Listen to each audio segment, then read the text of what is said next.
I got married very young, and the first person to ever be kind to me when I was 14 in my married family was my mother-in-law, Alberta Marie Morris Sims. This is her, and she's buried at Riverside National Cemetery. My father-in-law, General Roscoe Conklin Sims, II, was born at farmland outside of Tulsa, Oklahoma, and they got married the day after she graduated from Riverside Poly High School. He was 19 and she was 18. And he was in the U.S. Marine Corps when they were married, so that's why she's buried with him at Riverside National Cemetery. This photo is taken at March Air Force Base's Officers Club, and we know that because they're wearing formal and there are white gloves, and this is where the NAACP, the historic beginning in Riverside, this is where they had all of their formal dances. She gave me that cocktail dress so that we, my husband and I, her son, could go out to a formal NAACP event, and we danced all night. And Alberta and General danced the cha-cha, and they were quite famous for that at March Air Force Base.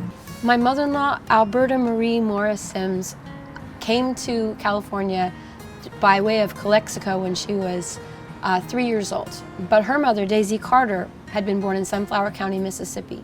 She brought their 4 girls to Riverside, California, and all 4 of them married men who had been in the service. So Alberta Sims went to school here on Martin Luther King, which was then Pennsylvania. She was in the 3rd grade, and I have a picture of her standing at Irving School. They integrated some of West Riverside schools. The first time I met my mother-in-law, I was almost 16. I was wearing a halter top and platform shoes. It was Memorial Day, 1976. So it was our bicentennial.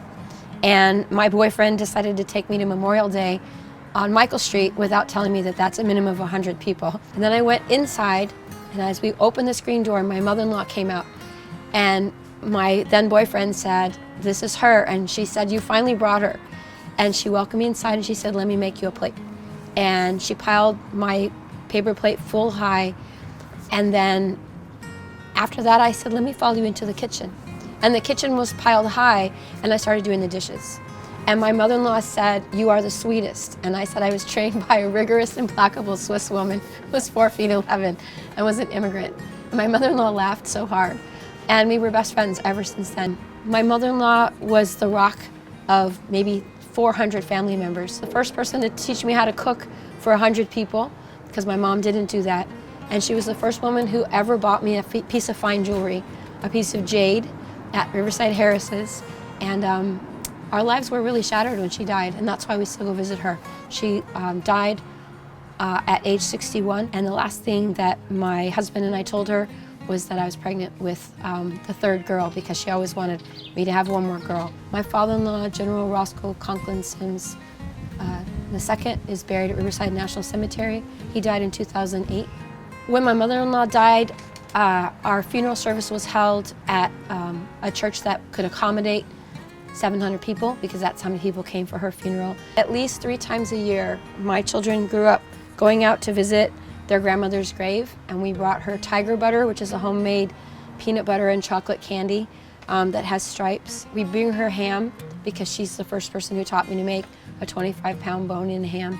This photo meant the world to me. It's such an elegant time. It's a hard time, and yet what I loved about my mother-in-law is she always had this incandescent smile, and to me that's sort of the heart of who she was and why I wanted to honor her.